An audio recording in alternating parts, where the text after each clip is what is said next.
In the hush before the storm, a voice rises from the past.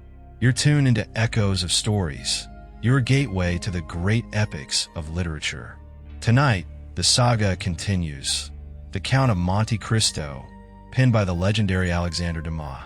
Since its debut in 1844, this tale has haunted hearts and stirred souls. We present it here from the public domain archives of Project Gutenberg. Let the tale unfold.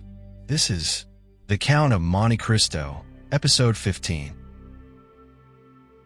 When the jeweler returned to the room, his eyes swept the place with suspicion, but nothing seemed unusual. Catullus still clutched the golden notes in his hands, while La Carconte greeted their guest with her sweetest smile. The jeweler remarked that they seemed to have doubted the money, counting it again so carefully after he left. Catullus quickly denied this, saying that the suddenness of their fortune made it feel like a dream. Holding the wealth before their eyes was the only way to believe it was real. The jeweler smiled and asked if there were any other guests in the house. Catullus explained there were none. The inn was so close to the town that no travelers ever stayed there. The jeweler worried he might inconvenience them by staying, but La Carconte insisted it was no trouble at all. When he asked where he would sleep, she answered that he could have the chamber upstairs, while she and her husband would take the adjoining room. Catullus looked at his wife in surprise. Meanwhile, the jeweler warmed himself by the fire La Carconte had built to dry his soaked clothes. She then began preparing his supper, placing the remains of their earlier meal on the table, along with a few fresh eggs. Catullus carefully returned the banknotes to the pocketbook, locked the gold back in the cupboard, and began pacing gloomily around the room. La Carconte placed wine on the table, saying that supper was ready. The jeweler asked if they would join him, but Catullus refused, claiming he was not hungry. La Carconte quickly added that they had dined late, and so they would simply attend to him. The jeweler remarked that he must then eat alone, while La Carconte insisted that they would wait on him gladly. From time to time, Catullus cast sharp, secretive glances at his wife, though he avoided looking at the guest. Outside, the storm raged on. La Carconte pointed out that he had done well to return, though the jeweler replied that if the weather eased after his meal, he might try again to leave. Catullus sighed and told him the mistral would last until morning.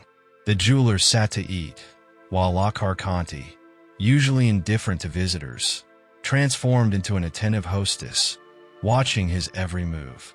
The sudden change might have alarmed a man who knew her, but this guest saw nothing unusual. Catullus continued to pace with a dark expression, not looking at him at all. When the jeweler had finished his supper, Catullus hurried to the door, declaring that the storm had passed. But a violent crash of thunder shook the house, and a gust of wind blew out the lamp in his hand. Frightened, he shut the door quickly. La Carconte lit a candle from the fading embers on the hearth, and with false kindness told the jeweler that she had prepared his bed upstairs with clean sheets. The jeweler lingered, hoping the storm might calm, but soon saw that it only grew worse. He resigned himself to staying and bid them good night before climbing the stairs. Bertuccio, hiding below, heard the creak of the floorboards above as the man settled in. La Carconte's eyes followed him eagerly as he went up, while Catullus turned away, refusing even to look at him. At the time, nothing seemed strange to Bertuccio, except the odd tale of the diamond. Exhausted, he thought only of resting until the storm passed. Above him, the jeweler moved about, arranging his things before lying down, and the bed groaned under his weight. Bertuccio's eyes grew heavy. Feeling no suspicion, he surrendered to sleep. Before drifting off, he glanced once more into the kitchen. Catullus sat slumped at the table, his head buried in his hands, so that even if he had faced the other way, his expression could not be seen. La Carconte stared at him silently, then shrugged and sat opposite. At that moment, a piece of wood on the fire flared up, casting a sudden bright light across the room. The woman's gaze did not leave her husband. When he remained motionless, she reached out her thin, bony hand and touched his forehead. Catullus trembled.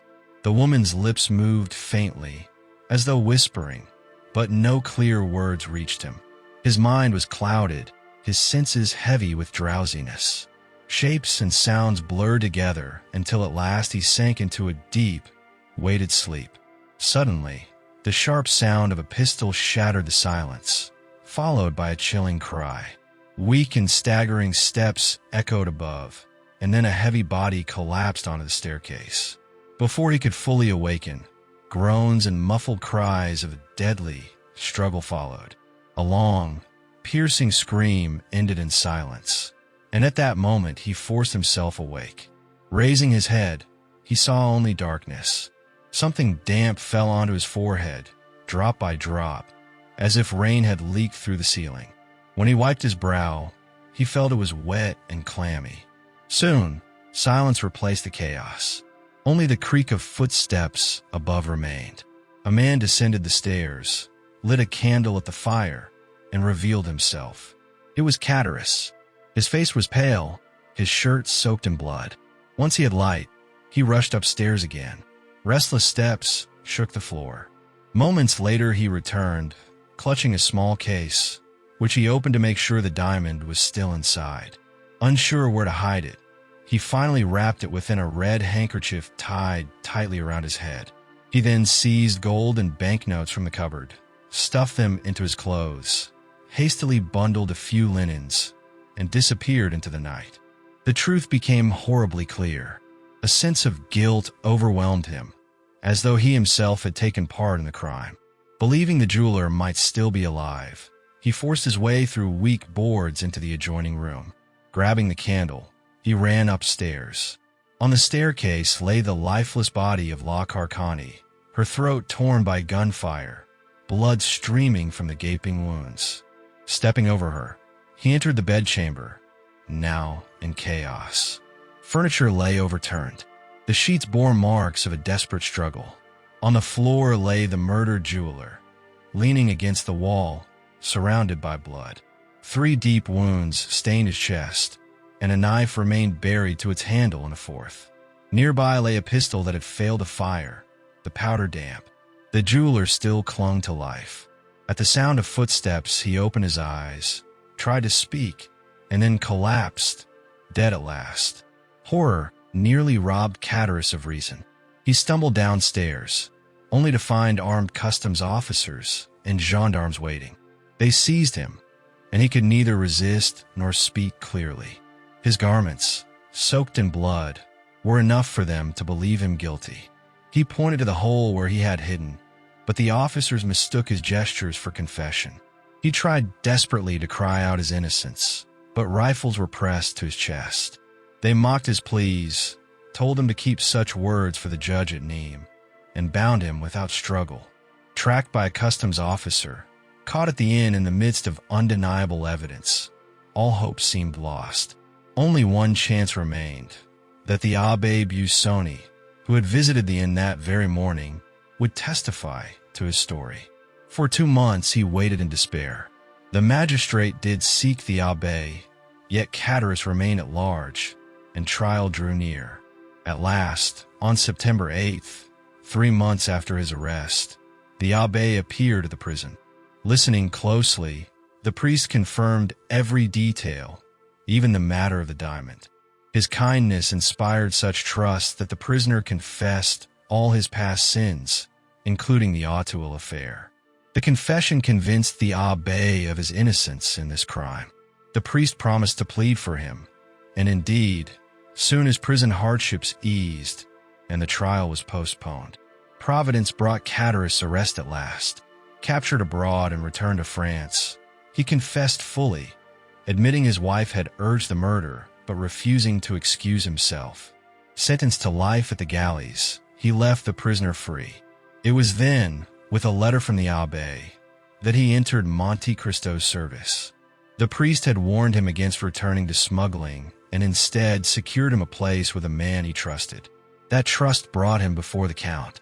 Yet, despite faithfully serving, he had hidden part of his story. When he returned to Corsica to see his sister, he found only grief. Benedetto, her adopted son, had demanded money endlessly.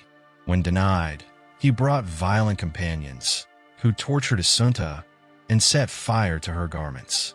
Locked within the house, she burned alive, her cries echoing into the night.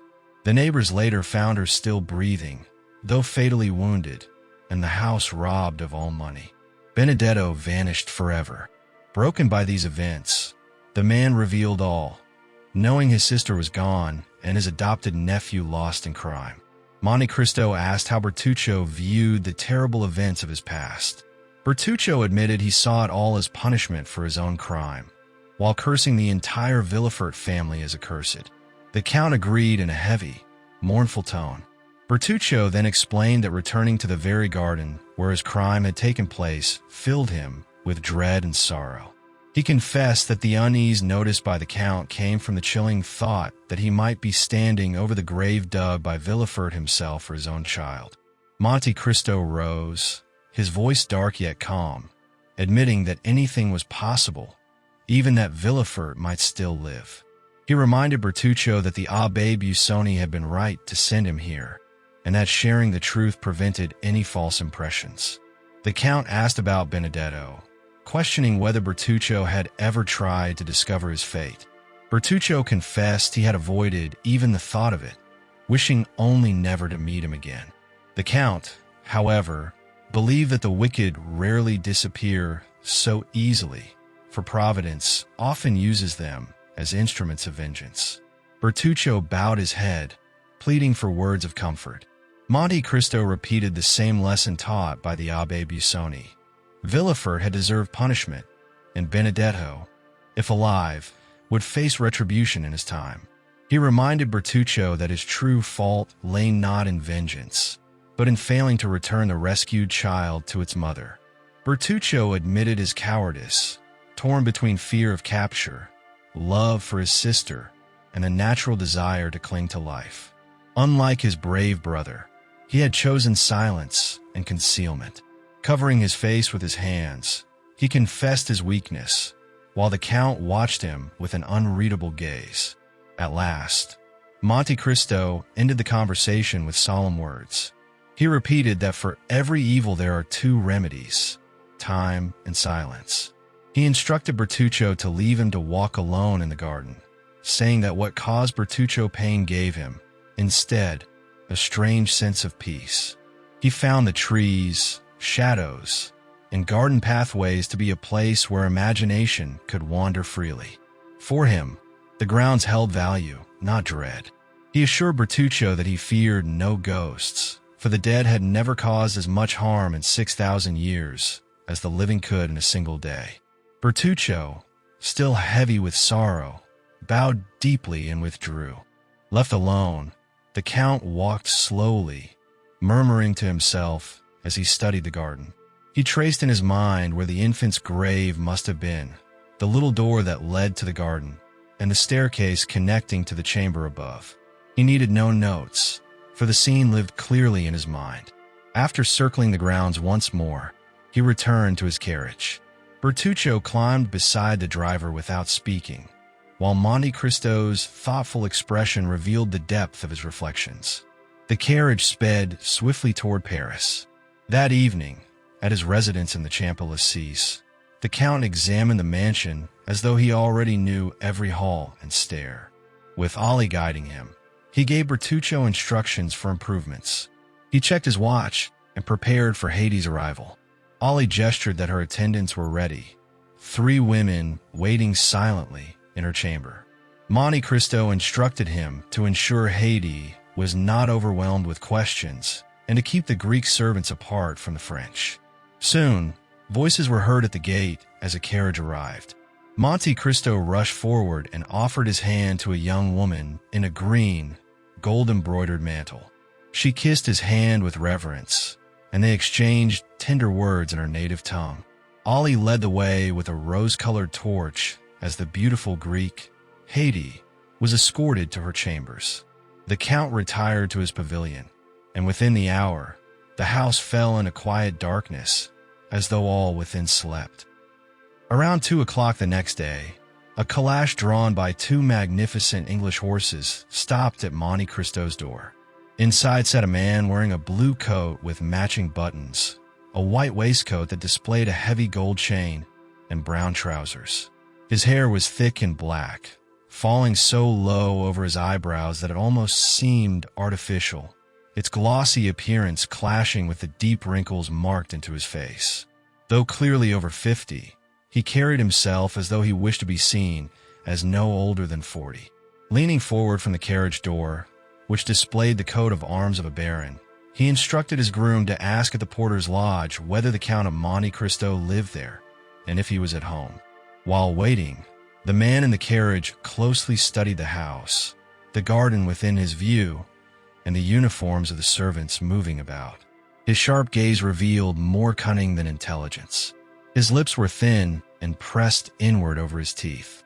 His broad cheekbones suggested boldness and craftiness. His low, flat forehead and the back of his skull, rising high above coarse ears, created an unflattering appearance.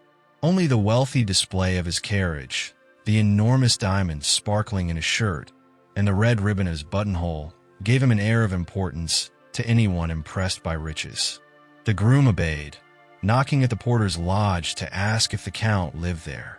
The concierge confirmed that he did, but explained through a glance at Ollie that the count was not receiving visitors. The groom left the baron's card and message, saying that his master, Baron Danglars, had come despite his duties at the chamber. The message was to be carried to the count by the valet de chambre. The groom returned to report, and Danglars muttered to himself about the count being treated like a prince, but reminded himself that the count held a letter of credit with him, so their paths would cross again. He leaned back and ordered the carriage toward the chamber of deputies. From behind the blinds of his pavilion, Monte Cristo had also observed the baron closely with a lorgnette, noting every detail of his face and manner. He closed the glass with distaste, remarking on the man's sinister forehead, vulture-like head, and hooked nose. Summoning Ollie with the gong, he ordered Bertuccio to be called.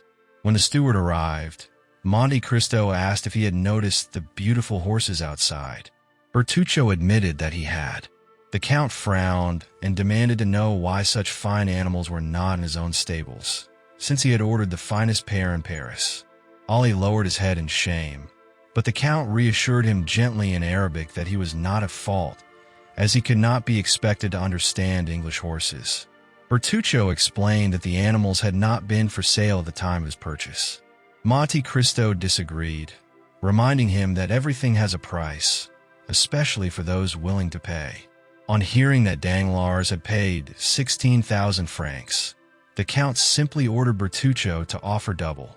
A banker, he noted, would never refuse the chance to double his capital. He instructed that the horses, with new harness, be ready with his carriage by 5 o'clock that evening. Monte Cristo then directed Ollie to parade all his horses before the windows of the young lady's quarters, allowing her to choose her favorites for her carriage, and to ask if she wished to dine with him. Soon after, Baptistin entered. The count told him that after 1 year of service, he found him suitable, but wanted to know if the feeling was mutual. He reminded Baptistin of the generous wages he received, the comfortable life he enjoyed, and even the profits he made from small purchases. Yet he warned that such privileges came with strict rules.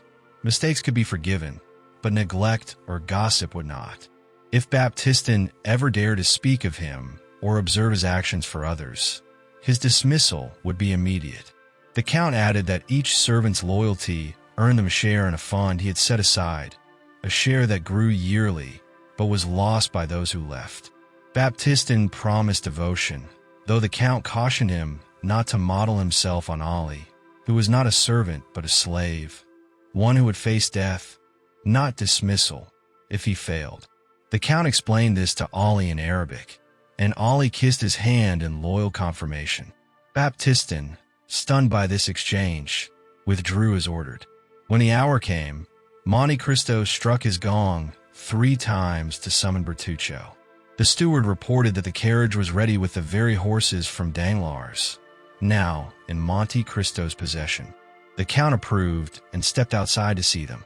He remarked that they were extremely fine and deserved their place in his stables, no matter the price. Dismissing Bertuccio, he gave his driver the order to head toward the residence of Baron Danglars.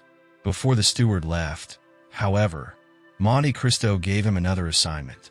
He was to search for an estate by the sea in Normandy, anywhere between Le Havre and Boulogne.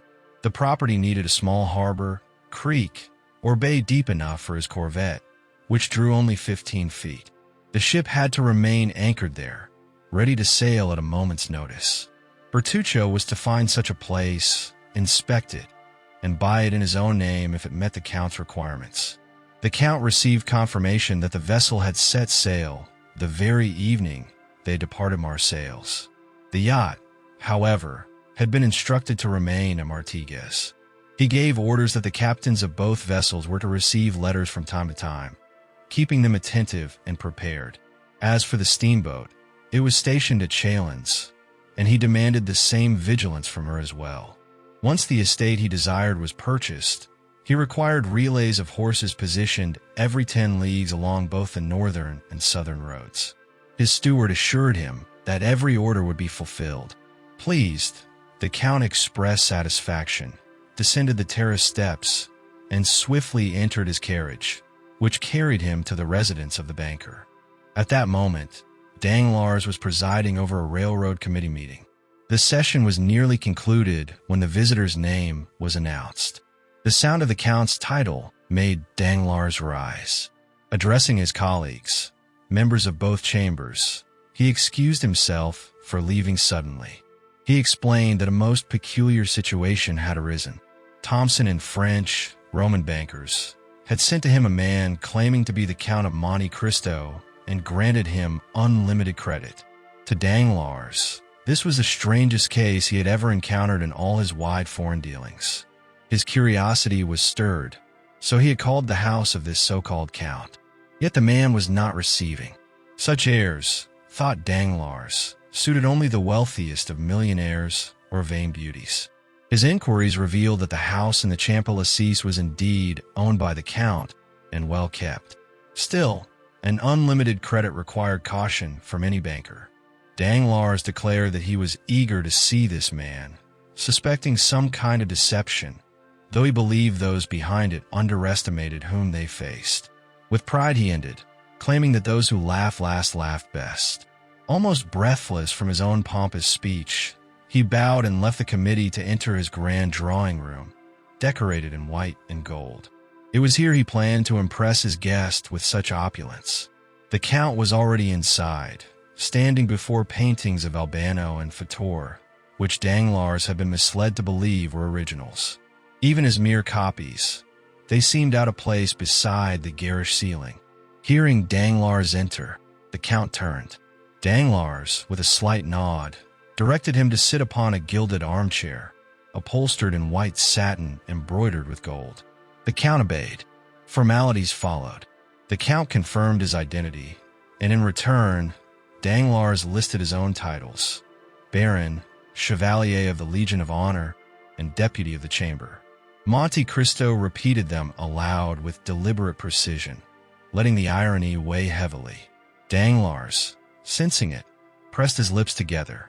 He then excused himself for not addressing the Count by title at first, justifying it by his role as a representative of the people under a popular government. Monte Cristo remarked that it was strange he clung to the title of Baron for himself, while denying the title of Count to others. Danglars, affecting indifference, claimed little value in such honors, though he admitted receiving his distinctions for services rendered. Monte Cristo suggested he had followed the noble example of Montmorency and Lafayette in discarding titles. Danglars clarified that such humility extended only so far, as his servants addressed him as my lord, journalists styled him monsieur, and his constituents called him citizen. The Count understood perfectly, recognizing the careful distinctions of a constitutional government. Danglars bit his lips once more. He realized that he could not outmatch Monte Cristo in such an argument, so he quickly shifted the conversation toward a subject that felt safer to him. He informed the Count that he had just received a letter of advice from the bankers Thomson and French of Rome. Monte Cristo seemed pleased, explaining that this spared him the unpleasant task of personally requesting funds. He asked whether Danglars had received a proper letter of advice. Danglars admitted that he had, but confessed that he did not fully understand its meaning, which was why he had come in person to seek clarification. Danglars produced the letter from his pocket and pointed out that it granted Monte Cristo unlimited credit on his banking house. Monte Cristo calmly asked what part was difficult to understand. Danglars admitted it was only the word unlimited that troubled him, calling it vague in financial matters. Monte Cristo replied that unlimited was, in fact, unlimited. Danglars tried to hold his ground, warning that what seemed vague was doubtful, and in doubt, one should keep out. Monte Cristo then suggested that Danglars wished to avoid any imprudent risks that others might take. The banker answered that the extent of his resources had never been questioned. Monte Cristo, with cold composure, remarked that he must then be the first to do so, since Danglars' concerns clearly carried a motive. Once again, Danglars felt defeated. This time, the defeat came on his own financial ground. His forced politeness grew uneasy, while Monte Cristo retained a calm elegance mixed with simple candor. Eventually, Danglars asked the Count for what sum he wished to draw upon him. Monte Cristo replied that the reason for requesting unlimited credit was because he could not know in advance how much money he might need. Believing he could regain control, Danglars leaned back with an air of arrogance and declared that even if the Count required $1 million, his house could supply it. Monte Cristo interrupted, smiling at the notion that a mere $1 million would suffice, for such an amount was something he carried in his pocketbook. To prove his point, he revealed 2 treasury orders of $500,000 each. The sight left Danglars shaken and nearly breathless. Monte Cristo then revealed further precautions. He carried not only the letter from Thomson in French, but also similar ones from Arstein and Escels of Vienna, addressed to Baron Rothschild, and from Baring of London, drawn upon Lafitte. Danglars trembled as he examined the signatures, realizing their authenticity. Overcome, he confessed that with 3 letters of unlimited credit, he could no longer doubt Monte Cristo. The Count, ever composed, assured him that such sums were trifles for a banking house like his, then asked for funds the next day. Danglars promised $500,000 by 10 in the morning, divided between gold and banknotes. Monte Cristo agreed. The conversation turned to the origins of such immense wealth. Monte Cristo explained that it was an old family fortune, untouched for years, where interest had doubled the capital, and only recently had he gained access to it. He hinted that in time Danglars would learn more about him and his possessions. Danglars, impressed yet uneasy, remarked that with such fortune the Count's grandeur would overshadow ordinary millionaires. He offered to show Monte Cristo his gallery of paintings by old masters, along with statues by renowned foreign sculptors, declaring his disdain for the modern French school. Monte Cristo answered with quiet irony, but let the matter pass. At last, Danglars requested permission to introduce Monte Cristo to his wife, the Baroness Danglars, insisting that a client like the Count was almost family. A servant confirmed that the Baroness was at home, though she had visitors. Monte Cristo stated he had no wish to remain incognito. Danglars, with a knowing tone, mentioned that the visitor was Lucien Debray, an old family friend and secretary to the Minister of the Interior. He also explained his wife's noble background, being born to Servières and once married to Colonel the Marquis of Nargonne. Monte Cristo noted that he had already met Debray at the home of Morcerf. Danglars recalled hearing of the Viscount's strange adventure in Rome involving bandits and a miraculous escape, something his wife and daughter enjoyed hearing retold.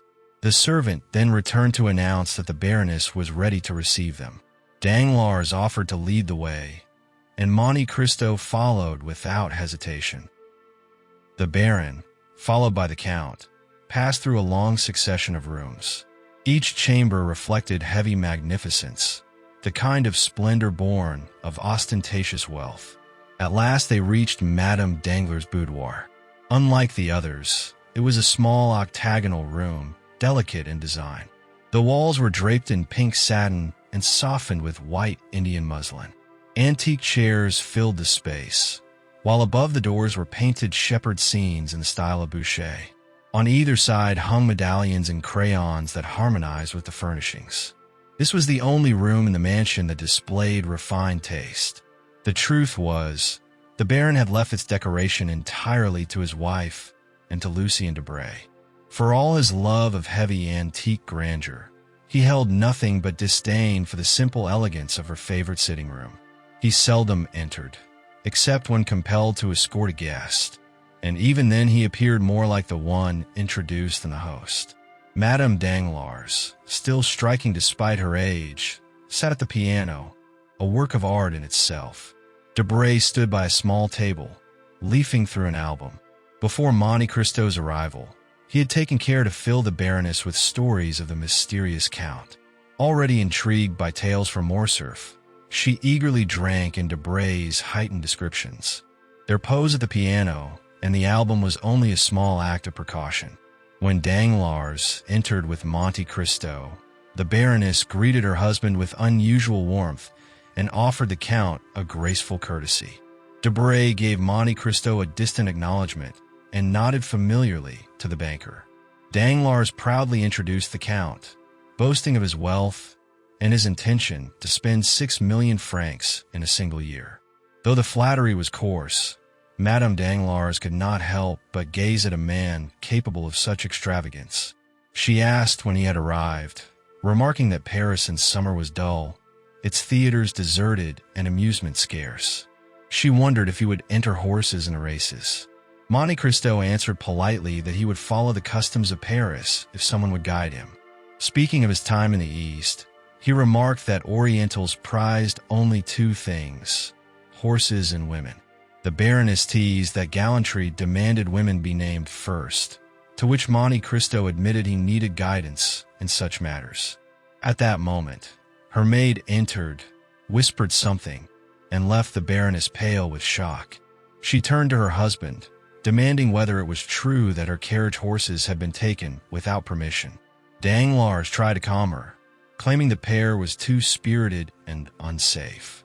She dismissed his excuse, reminding him of her skilled coachman. With contempt, she accused him of selling her prized dappled grays for profit. Danglars promised another pair, quieter and equally fine. The Baroness remained unmoved. He then turned to Monte Cristo and expressed regret that he had not offered the horses to him, as they were better suited to a younger man. Monte Cristo replied that he had already purchased a fine pair that very morning. He pointed out the carriage at the window, asking Debray's opinion. Debray stepped forward, then exclaimed in surprise that they were indeed Madame Danglars' own horses. The Baroness rushed to the window, confirming it with astonishment. Danglars stood stupefied as Monte Cristo feigned surprise. When asked the price, the Count explained casually that his steward had arranged the purchase for about 30,000 francs. Debray relayed this to the Baroness, while Danglars' face betrayed humiliation. Monte Cristo, with a touch of irony, remarked that women were often ungrateful, preferring danger to safety, and that it was best to let them follow their own fancies. The banker remained silent, already anticipating the storm awaiting him. The Baroness' dark expression foretold a scene of reproach. Debray, sensing the coming quarrel and wishing to avoid it, suddenly remembered an appointment and departed. Monte Cristo, not wishing to disturb the advantage he had gained, also took his leave. Danglars was left alone to endure the full fury of his wife's anger. As Monte Cristo left the Danglars' mansion, he quietly murmured to himself that everything had unfolded exactly as he wished. He now held influence over the household's peace, and with another clever move he would soon win favor with both husband and wife. Still, he reflected with a faint smile, he had not yet met Mademoiselle Eugénie Danglars, whose acquaintance he intended to make later, since time was on his side in Paris. With these thoughts, he entered his carriage and returned home. 2 hours later, Madame Danglars received a most flattering letter from him. In it, the Count begged her to take back her beloved dappled grays, insisting that he could not bear to ride into Parisian society, knowing his elegant carriage had cost a woman her favorite possessions. The horses returned, wearing the same harness she had seen earlier. Yet Monte Cristo had ordered that each rosette on their bridles should be adorned with a large diamond. To her husband, he also wrote, asking forgiveness for the whimsical gift, and requested that the Baroness pardon the Eastern custom with which the animals had been returned. That evening, Monte Cristo left Paris for Auteuil with Ollie. The following afternoon, at the sound of the gong, Ollie came before his master. Monte Cristo reminded him of his skill with the lasso, asking whether he could stop not only oxen or tigers, but even lions.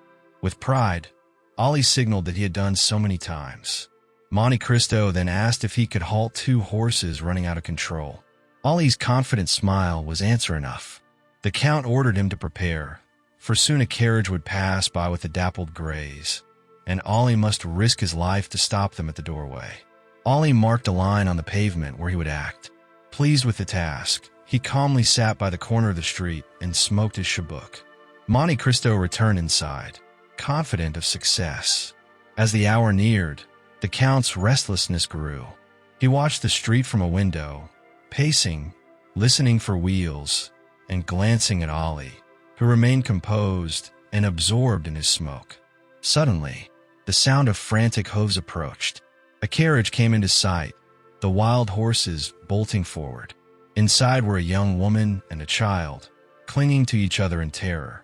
The coachman could not control the animals, and disaster seemed certain. Ollie sprang into action. Casting aside his pipe, he drew out his lasso and with a perfect throw caught the forelegs of the nearest horse. Dragged violently for a moment, he held fast until the animal crashed down, breaking the pole and halting the second horse. With strength like iron, Ollie seized the remaining beast by the nostrils until it, too, fell. In the rush of seconds, the coachman leaped down, and Monte Cristo hurried forward with his servants. He lifted the lady and her unconscious child from the carriage and carried them to his salon. He reassured her that the danger was past, carefully examined the boy, and declared that the fainting was only from fear, not injury. The mother, pale with anguish, pleaded for help, certain her son was dying. Monte Cristo gently calmed her, then opened a casket and placed a single drop of a crimson liquid upon the child's lips. Almost instantly, the boy opened his eyes, pale but alive, and gazed around him. The mother's joy was overwhelming. She asked where she was and to whom she owed her safety.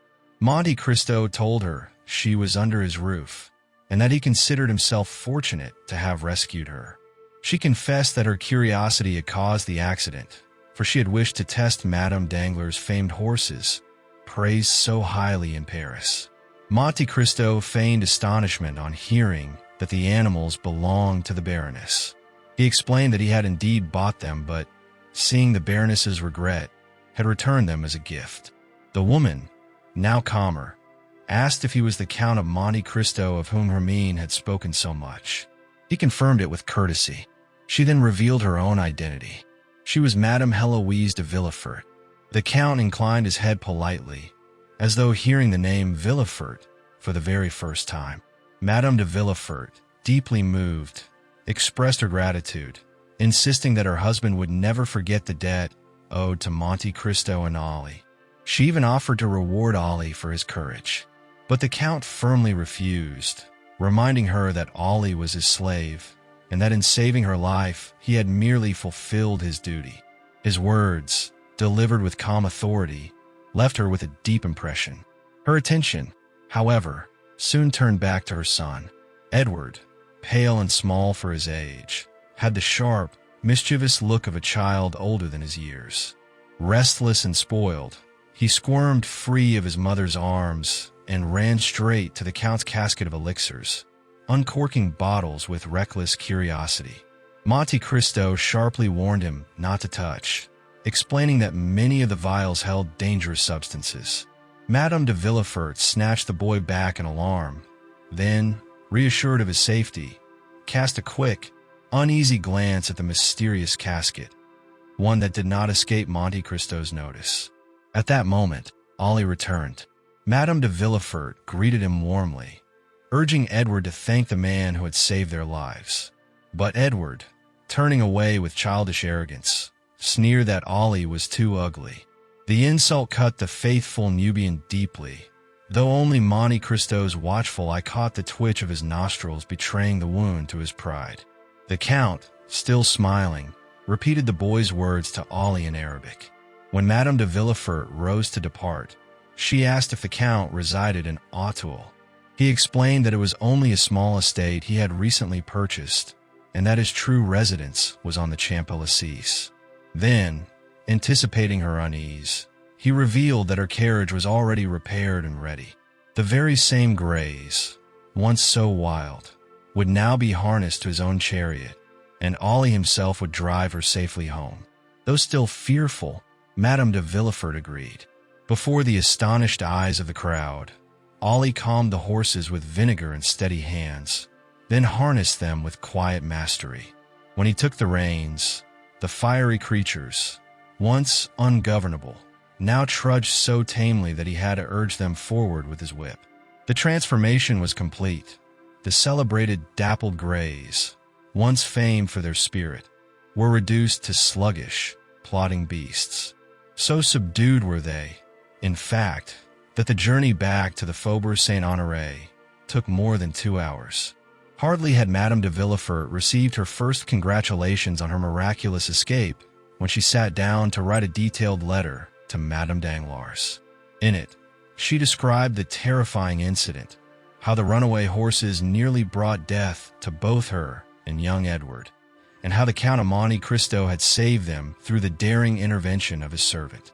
She confessed that she once laughed at Madame Danglars' praise of the Count, but now she realized that no description could do justice to his presence and power. She assured her friend that the horses, though shaken and subdued, would recover with rest and care. With a touch of wit, she admitted she could not thank her for such a perilous drive, yet she could not regret it either, for it gave her the chance to meet the remarkable Count. She closed warmly, adding that Edward had shown extraordinary composure, and even hinted at her eagerness to see Monte Cristo again. That very night, the entire adventure became the talk of Paris. Albert hurried to tell his mother. Château carried the tale to the Jockey Club. Debray recounted every detail in the salons of the minister. Even Beauchamp devoted 20 lines in his newspaper, praising the Count's courage and gallantry, and elevating him to the position of the day's greatest hero in the eyes of society's most admiring women. The story drew crowds of curious visitors to Madame de Villefort's home. Many left their cards, hoping to call again at the right moment, eager to hear the thrilling tale told directly from her lips. The incident had become a sensation, and her name was suddenly on everyone's tongue. Meanwhile, Monsieur de Villefort acted exactly as his wife predicted. That evening, he dressed in formal attire, pulled on white gloves, ordered his servants to appear in full livery, and had his carriage prepared. Without delay, he set out for the Avenue de Champs-Élysées, driving straight to number 30, the residence of the Count of Monte Cristo.